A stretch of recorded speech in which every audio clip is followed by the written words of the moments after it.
नमस्कार साथियों, स्वागत करते हैं आप सभी का सीडीपी के इस बेहतरीन सेशन में। कैसे हैं आप सभी। तो साथियों, आपके पास सीटेट के लिए समय बहुत ही कम है। कोशिश है कि आप लोग ऐसे करिए कि अपना कॉन्फिडेंस बना के रखिए। जो भी हो सके 2-4 दिनों में आप ज़्यादा से ज़्यादा प्रैक्टिस लगाइए।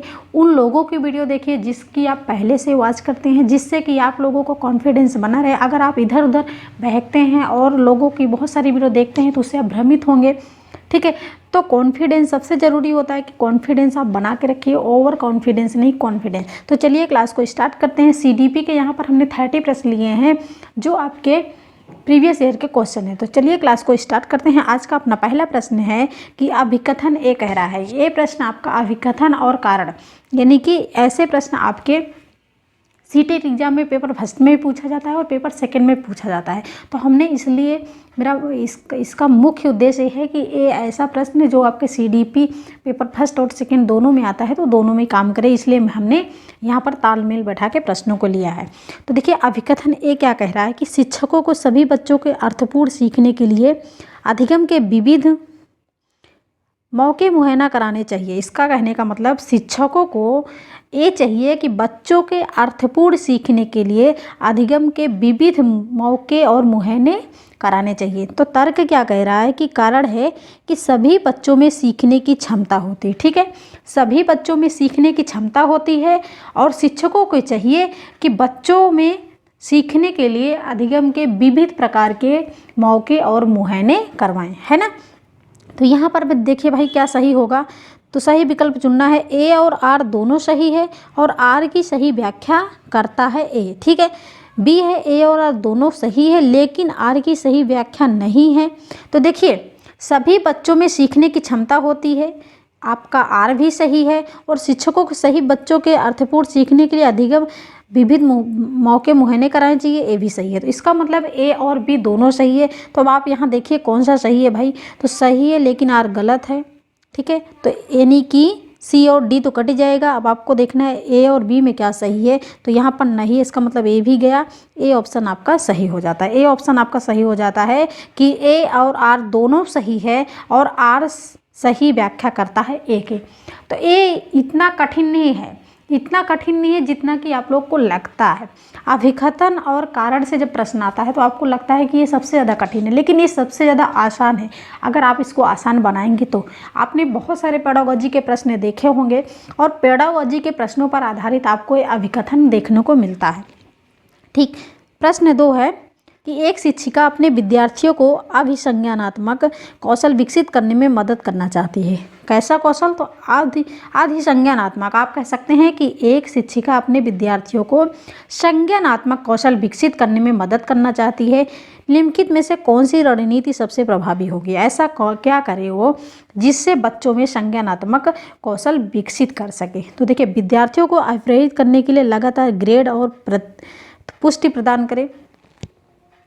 तो हमने पहले भी आपको बताया है, जहाँ पर ग्रेड लेवल की शिक्षा आ जाए कि बच्चों को अभिप्रेरित करने के लिए हम 1 अंक, 2 अंक, 4 अंक, 10 अंक ऐसे दें। अगर अंक पे आधारित आ जाए शिक्षा, ग्रेड पे आधारित हो, तब समझ लीजिए कि आपका ऑप्शन गलत है, निगेटिव है। विद्यार्थियों को याद करने हमें ऑप्शन पढ़ना ही नहीं है। जहाँ पर हमें निगेटिव वर्ड मिल जाए तुरंत उसको काट दीजिए। ठीक है, विद्यार्थियों को सभी सीखने के कार्यों के लिए विस्तृत और निर्देशात्मक निर्देश प्रदान करें। निर्देश शब्द कैसा है भाई? ये भी निगेटिव है आपका।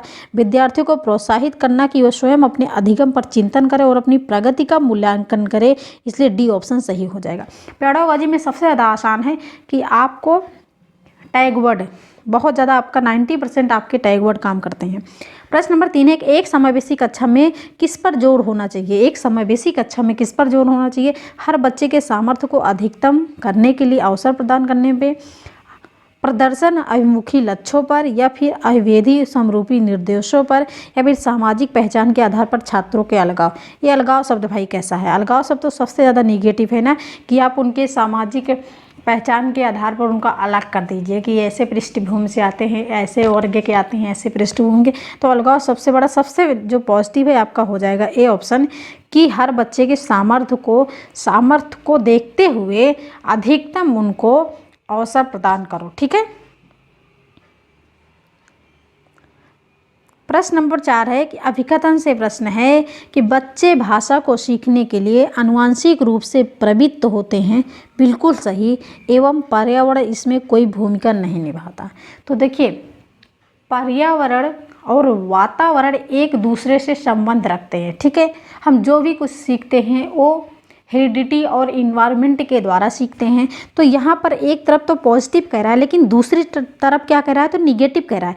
एक तरफ तो कह रहा है कि बच्चे भाषा को सीखने के लिए आनुवांशिक रूप से प्रवृत्त होते हैं, दूसरी तरफ कह रहा है कि पर्यावरण इसमें कोई भूमिका नहीं निभाता है। तो इसका मतलब क्या है, ये गलत है, ठीक।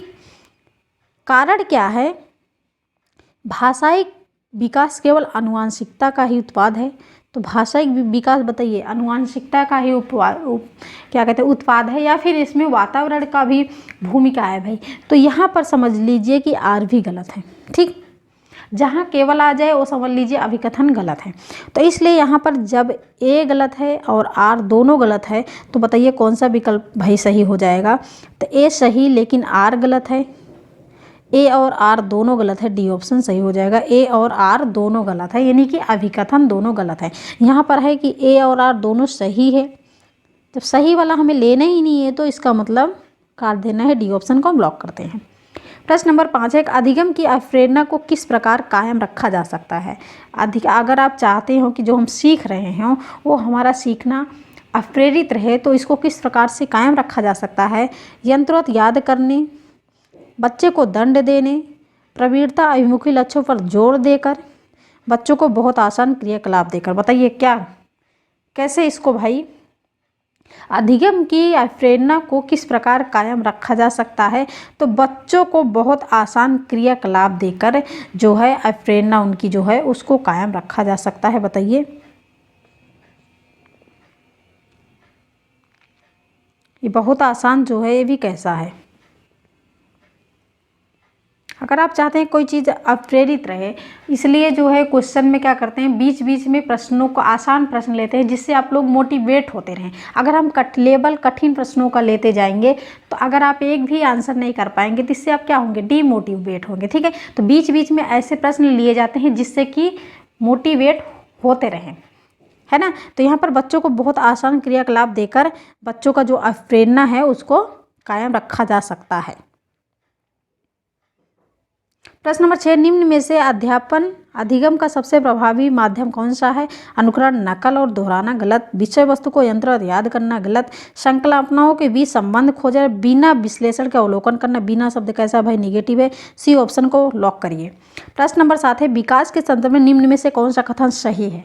यहाँ पर स्पीड थोड़ा सा हम रखेंगे कि विकास बहुआयामी होता है, विकास की दर सभी संस्कृतियों में सभा के लिए समान होती है, विकास केवल विद्यालय में होने वाले अधिगम से होता है, या फिर विकास केवल बाल्यावस्था के दौरान होता है। तो यहाँ पर आपको देखना है ए और बी में कौन सा पॉजिटिव है। तो विकास की दर सभी संस्कृतियों में सभा के लिए समान होती है क्या, बताइए समान होती है क्या, सभी का विकास दर समान होता है तो नहीं होता है भाई। तो विकास बहुआयामी होता है। यहाँ पर कुछ लोगों को लगेगा कि बी ऑप्शन पॉजिटिव है, लेकिन आप इसको देखिए कि जो विकास की दर है सभी संस्कृतियों में सभा के लिए समान होती है, एक जैसे सभी का विकास होता नहीं होता है, इसलिए ए ऑप्शन यहाँ पर पॉजिटिव होगा।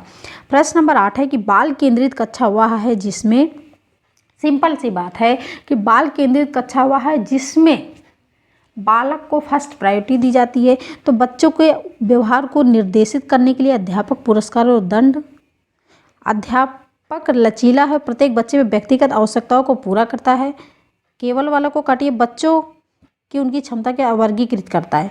वर्गीकृत कैसा होता है, वर्गीकृत का मतलब होता है अलगाव, है ना, थोड़ा सा मोटा हो गया है पेन, अलगाव, ठीक है। तो यहाँ पर आपका बी ऑप्शन सही हो जाए कि अध्यापक जो होता है वो लचीला होना चाहिए, प्रत्येक बच्चे के व्यक्तिगत आवश्यकताओं को पूरा करता है। जो भी सभी बच्चों में व्यक्तिगत विभिन्नता होती है, इंडिविजुअल डिफरेंस होता है, तो सभी बच्चों की व्यक्तिगत भिन्नताओं को देखते हुए आवश्यकताओं की पूर्ति जो करता है वही अध्यापक का है, क्या है, तो बाल केंद्रित कक्षा के लिए सबसे बेस्ट है।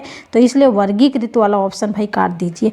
आपको सीटेट अगर एग्जाम दे रहे हैं तो सबसे ज़्यादा देखना है हर एक ऑप्शन पे एकदम बारीकी से नज़र डालना। प्रश्न नंबर 9 है भाई, अभिकथन से है कि एक शिक्षक द्वारा पढ़ाए जाने वाले विषय वस्तु को छात्रों के दैनिक जीवन के अनुभव से जोड़ना चाहिए। आपने बार बार पढ़ा है कि विद्यालय ज्ञान को बच्चों के बाहरी ज्ञान से जोड़ना चाहिए, है ना। किताबी ज्ञान से बच्चों को परिवेश के ज्ञान से जोड़ना चाहिए, बाहरी ज्ञान। तो तर्क क्या करा है, बच्चे स्कूल में जीवन के बहुत से महत्वपूर्ण अनुभव लेकर आते हैं जिस पर शिक्षिका को ध्यान देना चाहिए। ठीक है, जब प्रश्न आ जाए कि बच्चे कोरे स्लेट होते हैं, ठीक है, तो ये क्या है, निगेटिव है। बच्चे जब विद्यालय आते हैं तो सबसे पहले अपनी मातृभाषा, स्थानीय भाषा, अपनी भाषा, अपने अनुभव वो लेकर विद्यालय आता है। अगर आप उनके मम्मी के बारे में पूछोगे, आप उनके पापा के बारे में पूछोगे, तो वो सब कुछ बताते हैं, ये उनका अनुभव होता है। तो ठीक है, तो एक शिक्षक द्वारा पढ़ाए जाने वाले विषय वस्तु को छात्रों के दैनिक जीवन के अनुभव से जोड़ना चाहिए, बिल्कुल क्या है, सही है। दूसरा तर्क क्या है कि बच्चे स्कूल में जीवन के बहुत से महत्वपूर्ण अनुभव लेकर आते हैं जिस पर शिक्षकों को ध्यान देना चाहिए। ठीक है, तो ये यानी कि आपका आर भी सही है। अगर बच्चों के साथ कुछ भी गलत हो रहा है, आप बच्चों के साथ कुछ भी गलत कर रहे हैं, ऐसा शब्द मिल जाए जो बच्चों को अच्छा नहीं लग रहा है, इसका मतलब वो निगेटिव है ना। तो इसलिए यहाँ पर दोनों सही है। बताइए, ए और आर दोनों सही है, और आर सही व्याख्या करता है ए की। ठीक है, ए सही व्याख्या करता है, आर जो है वो सही व्याख्या करता है किसकी, तो ए की, इसलिए यहाँ पर ए ऑप्शन राइट हो जाएगा। प्रश्न नंबर 10 है कि हार्वर्ड गार्डनर के अनुसार एक दर्शन शास्त्री के पास किस प्रकार की बुद्धि और मूर्तिकार के पास किस प्रकार की बुद्धि की मात्रा अधिक होती है। हार्वर्ड गार्डनर का आपने सिद्धांत पढ़ा है। हार्वर्ड गार्डनर ने बुद्धि के कितने सिद्धांत दिए भाई, तो 8 है ना। बुद्धि के कितने प्रकार बताए हैं, तो 8 प्रकार बताए हैं बुद्धि के। यहाँ पर बताया जा रहा है कि दर्शन शास्त्री के पास किस प्रकार की बुद्धि होती है और मूर्तिकार के पास किस प्रकार की बुद्धि होती है ना। जो मूर्ति बनाता है, यहाँ पर देखिए भाषिक है, तो भाषिक तो होगा नहीं, है ना, भाषिक तो होगा नहीं।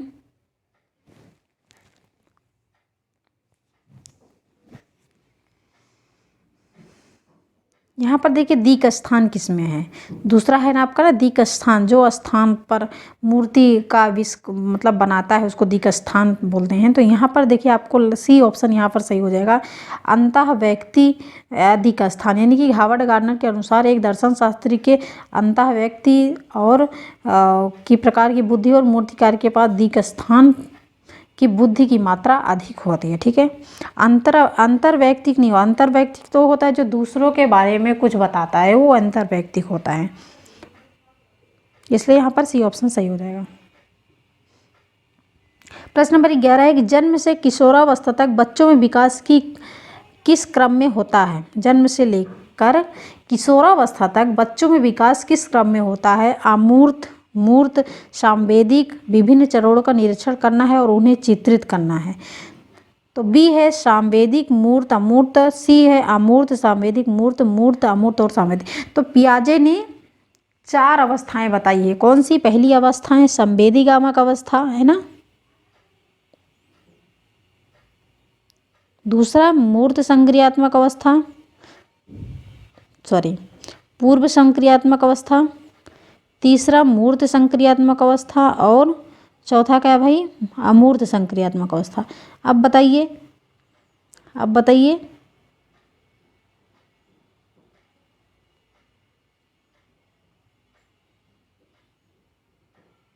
अमूर्त संक्रियात्मक अवस्था।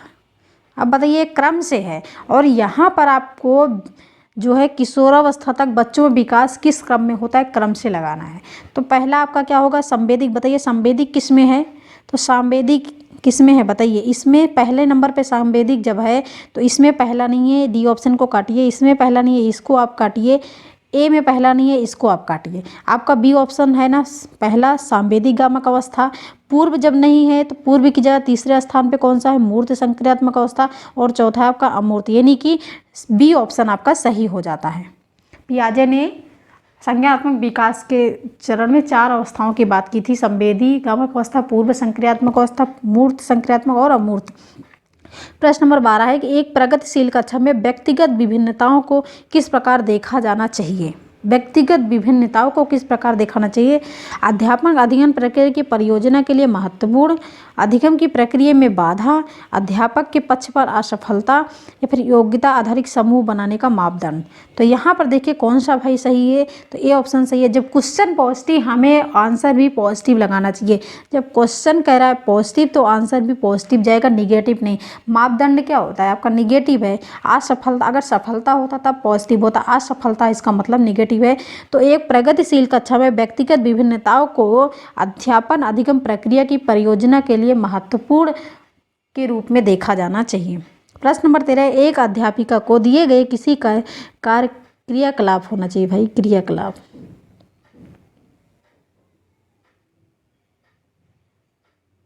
यहाँ पर एक क्रियाकलाप कर दीजिएगा। छात्रों के विभिन्न त्रुटियों का विश्लेषण करना चाहिए, क्योंकि एक अध्यापिका को दिए गए क्रियाकलाप में छात्रों को विभिन्न त्रुटियों का विश्लेषण करना चाहिए, क्योंकि त्रुटियां क्या होती है, अगर बच्चा कुछ सीखेगा, अगर बच्चा कुछ सीखेगा तो उसमें क्या करेगा भाई, उसमें वो बच्चा त्रुटियां करेगा, है ना। त्रुटियों के द्वारा ही बच्चा सीखता है। अगर सीखेगा त्रुटियां वही करेगा जो कुछ सीखेगा, जो कुछ नहीं सीखेगा वो त्रुटियां नहीं करेगा। तो जो त्रुटियां होती हैं वो सीखने में सबसे बड़ा योगदान होता है। तो यहाँ पर देखिए अधिगम केवल त्रुटियों के शोधन पर निर्भर होता है। केवल क्या है आपका, बताइए केवल क्या है, निगेटिव है कि अधिगम केवल त्रुटियों के शोधन पर निर्भर होती है। ऐसा नहीं है भाई, बच्चा अगर कुछ सीखता है तो त्रुटियां करता है, ऐसा नहीं है कि त्रुटियां शोधन पर निर्भर होती हैं। इसके आधार पर वह दंड की मात्रा निर्धारित करता है, भाई गलत। त्रुटियों की समझ अध्यापन अधिगम प्रक्रिया के लिए अर्थपूर्ण है, ठीक है। इसके आधार पर ज़्यादा त्रुटियां करने वाले छात्रों को दूसरे छात्रों से अलग कर सकती हैं, गलत अलग वाला। तो यहाँ पर सी ऑप्शन सही है कि बच्चा कुछ सीखेगा त्रुटियां करेगा, त्रुटियों की समझ अध्यापन अधिगम प्रक्रिया के लिए अर्थपूर्ण होती हैं। क्लियर। प्रश्न नंबर 14 है कि जीन पियाजे अपने संज्ञानात्मक विकास के सिद्धांत में संज्ञानात्मक संरचनाओं को, ये प्रश्न सीटेट में पूछा जाता है, तो यहाँ पर जो है संज्ञानात्मक संरचनाओं के और किस रूप में देखा गया, क्या नाम रखा गया। तो सबसे पहले आप लोग याद रखिएगा कि पियाजे ने संज्ञानात्मक विकास के सिद्धांत में एक शब्द है स्कीमा, ठीक है, स्कीमा। दूसरा है मनोबंध सिद्धांत, और तीसरा है आत्मसातीकरण,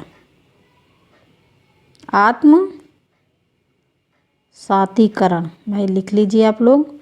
तो अगर ऐसा शब्द आ जाता है और जीन पियाजे का नाम दिया गया हो कि जीन पियाजे अपने संज्ञानात्मक विकास के सिद्धांत में संज्ञानात्मक संरचनाओं को किस रूप में देखते हैं, तो स्कीमा, मनोबंध, आत्मसातीकरण। अगर तीनों शब्द में से कोई भी शब्द आपको दिख जाए तो सबसे पहले मार दीजिए। मनोवैज्ञानिक उपकरणों के रूप में वर्णित करते हैं। उद्दीपक अनुक्रिया संबंध, ये तो भाई थॉर्नडाइक का है। विकास का समीपस्थ सिद्धांत जिसको बोलते हैं जोन ऑफ प्रॉक्सिमल डेवलपमेंट, यानी ZPD का सिद्धांत किसका है, वाइगोस्की का है ना। ZPD का सिद्धांत किसका है, तो वाइगोस्की का है। तो यहाँ पर कौन सा सही हो जाएगा, ए विकल्प सही हो जाएगा। प्रश्न नंबर 15, बच्चों के विकास की व्यक्तिगत विभिन्नताओं को किस प्रकार प्रतिरूपित किया जा सकता है। बच्चों के विकास की व्यक्तिगत विभिन्नताओं को किस प्रकार प्रतिरूपित किया जा सकता है। तो बच्चे का जो विकास होता है वो आनुवंशिकता, यानी कि आनुवंशिकता एवं पर्यावरण की पारस्परिक भूमिका पर होता है, यानी कि जो आनुवंशिकता होता है हेरिडिटी और जो इन्वायरमेंट होता है दोनों में परस्पर संबंध होता है, इसके साथ बच्चों का विकास होता है। तो आनुवंशिकता एवं पर्यावरण की पारस्परिकता पर, केवल आनुवंशिकता केवल पर्यावरण, ना आनुवंशिकता पर ना पर्यावरण पर, काट दीजिए इस तीनों ऑप्शन को, क्योंकि जो बच्चों का विकास होता है वो आनुवंशिकता और पर्यावरण दोनों की पारस्परिक भूमिका पर होता है। प्रश्न नंबर 16 है कि एक खेल क्रिया के दौरान चोट लगने पर रोहन रोने लगा। यह देखकर उसके पिता ने कहा लड़कियों की तरह व्यवहार न करो, लड़के रोते नहीं हैं। पिता का यह कथन क्या कहलाता है? लैंगिक रूढ़िवादिता को चुनौती देता है या फिर लैंगिक रूढ़िवादिता को दर्शाता है, लैंगिक समानता को बढ़ावा देता है, लैंगिक भेदभाव को कम करता है? बताइए। रोहन नाम का लड़का है जो कि खेल के दौरान उसको चोट लगी और रोने लगा। तो यह देखकर रोहन के पिता ने क्या कहा कि लड़कियों की तरह रोते व्यवहार क्यों करते हो, लड़कियों की तरह क्यों रोते हो? ठीक है, लड़के रोते नहीं हैं। तो यह जो है उसके पिता का जो कहना है वो क्या दर्शाता है? तो वो दर्शाता है लैंगिक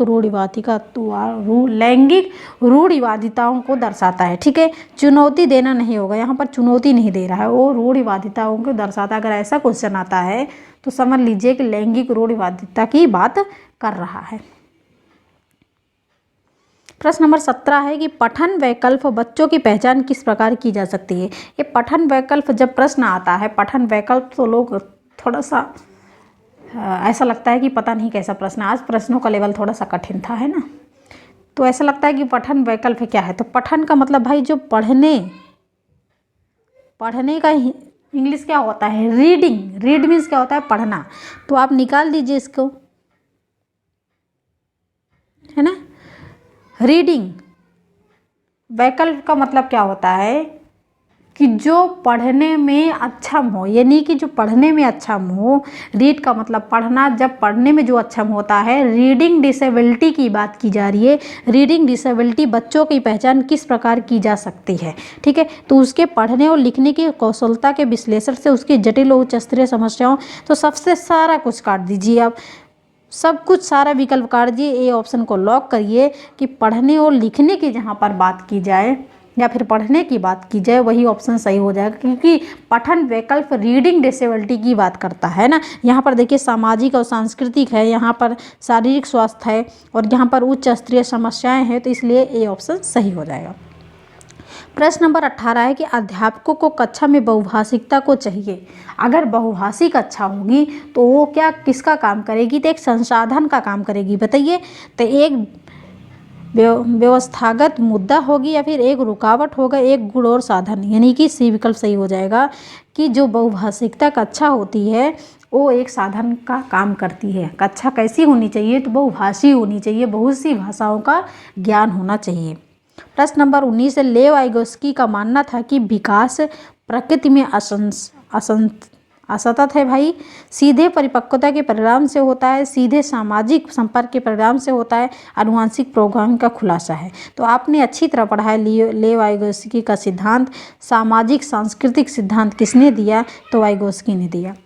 अब अभिकथन से फिर आ गया प्रश्न। अभिकथन प्रश्न नंबर 20 अभिकथन कह रहा है, शिक्षिका को बच्चों को व्यक्तिगत रूप से काम करने के लिए प्रोत्साहित करना चाहिए। शिक्षिका को बच्चों को व्यक्तिगत रूप से काम करने के लिए प्रोत्साहित करना चाहिए व सहयोग करने में हतोत्साहित करना चाहिए। एक बार तो इन्होंने पॉजिटिव की बात की, दूसरी बात कैसी बात की? तो निगेटिव की बात की। प्रोत्साहित करना चाहिए और जब सहयोग की बात आए तो उसको हतोत्साहित करना चाहिए। तो बताइए क्या ये सही है क्या? कारण क्या है?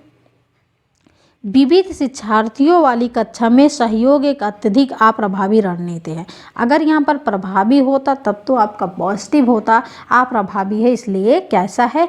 तो निगेटिव है। ठीक, अभिकथन ए भी निगेटिव है और आर भी निगेटिव है, तो कौन सा ऑप्शन भाई सही हो जाएगा? तो यहाँ पर डी ऑप्शन सही हो जाएगा। ए और आर दोनों गलत है।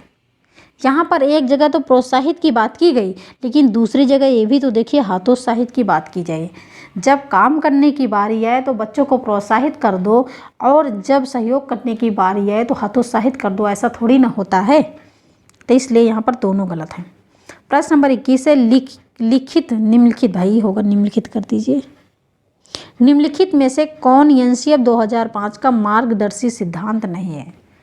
ऐसा कौन सा है जो एनसीएफ, तो ये तो एनसीएफ 2005 भी कहता है कि बच्चों के ज्ञान को स्कूल के बाहरी जीवन से जोड़िए, बच्चों को रटंत प्रणाली से मुक्त कराइए। ठीक है, रूट लर्निंग पे जो अवॉइड होती हैं, मतलब रूट लर्निंग जो होता है वो अवॉइड करिए, ऐसा कौन कहता है? तो एनसीएफ 2005 कहता है।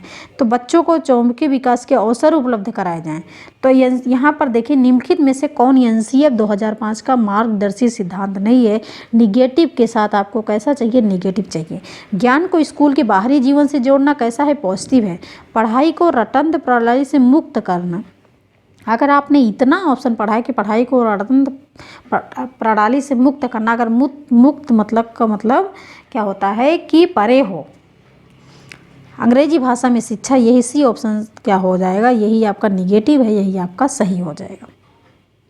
प्रश्न नंबर 22 है, राष्ट्रीय पाठचर्या की रूपरेखा एनसीएफ 2005 ने कक्षा 1 और 2 के लिए पर्यावरण अध्ययन के किसी पाठ्यक्रम या पाठचर्या पुस्तकों की संस्तुति नहीं की है? इसके लिए सबसे उपयुक्त कारण क्या है? कि पाठ्यक्रम का भार कम करने के लिए, पर्यावरण अध्ययन केवल कक्षा 3 के लिए, आगे कक्षाओं के लिए है, या फिर कक्षा 1 और 2 के विद्यार्थी पढ़ना लिखना नहीं जानते, संदर्भयुक्त अधिगम परिवेश प्रदान करने के लिए। एनसीएफ 2005 ये कहता है कि कक्षा 1 और 2 के बच्चों को आप प्रकृति परिवेश प्रदान कीजिए, ठीक है, उनके आसपास की चीज़ों को आप दिखाइए, वही उनका पर्यावरण है। तो इसलिए यहाँ पर डी ऑप्शन सही हो जाता है। प्रश्न नंबर 23 है, भाषा अर्जन के संदर्भ में कौन सा कथन उचित नहीं है? सभी बच्चों में भाषा अर्जन की स्वाभाविक क्षमता होती है। बिल्कुल, सभी बच्चों में भाषा अर्जन की स्वाभाविक क्षमता होती है। अगर छोटा बच्चा है तो क्या आप उसको मार मार के भाषा सिखाते हो कि आप ए बोलिए, ये बोलिए? आप उसको मार्गदर्शन मार्ग दिखा सकते हो, बाकी वो खुद ही बोलता है ना। तो भाषा अर्जन केवल नियमों पर, नियम क्या होते हैं आपके? परिभाषाओं की तरफ चलते हैं, और यही क्या है? गलत है। भाषा अर्जन को सहज बनाने के लिए समृद्ध परिभाषिक परिवेश होना चाहिए। बिना विद्यालय गए भाषा अर्जन संभव है, ठीक है।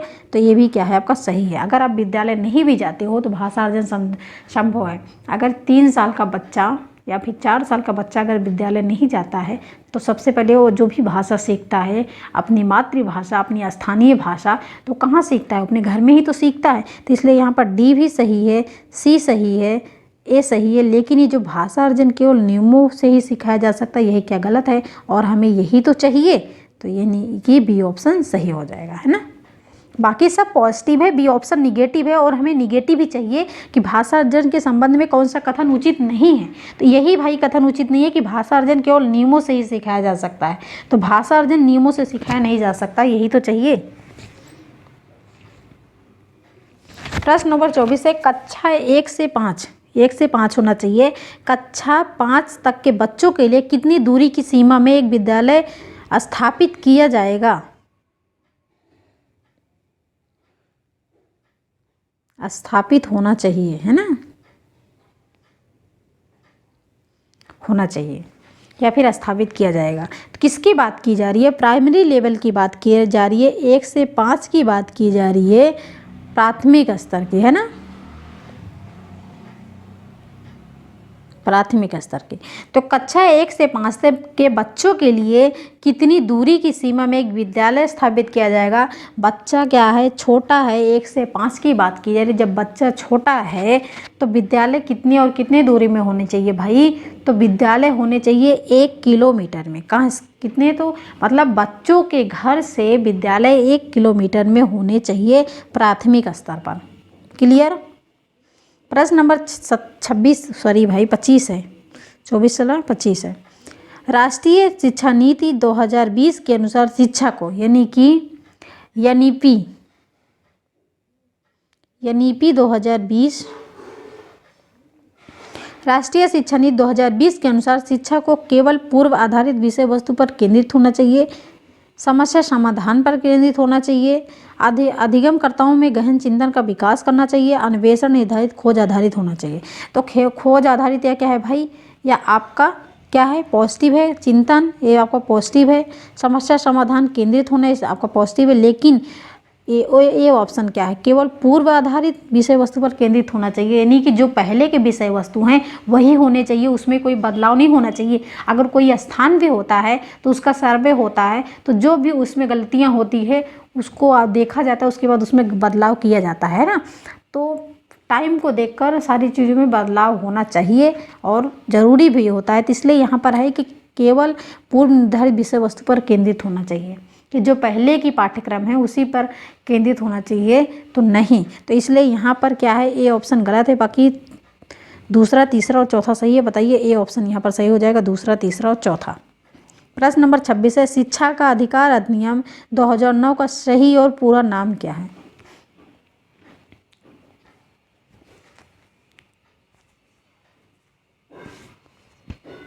किसकी बात की जा रही है भाई?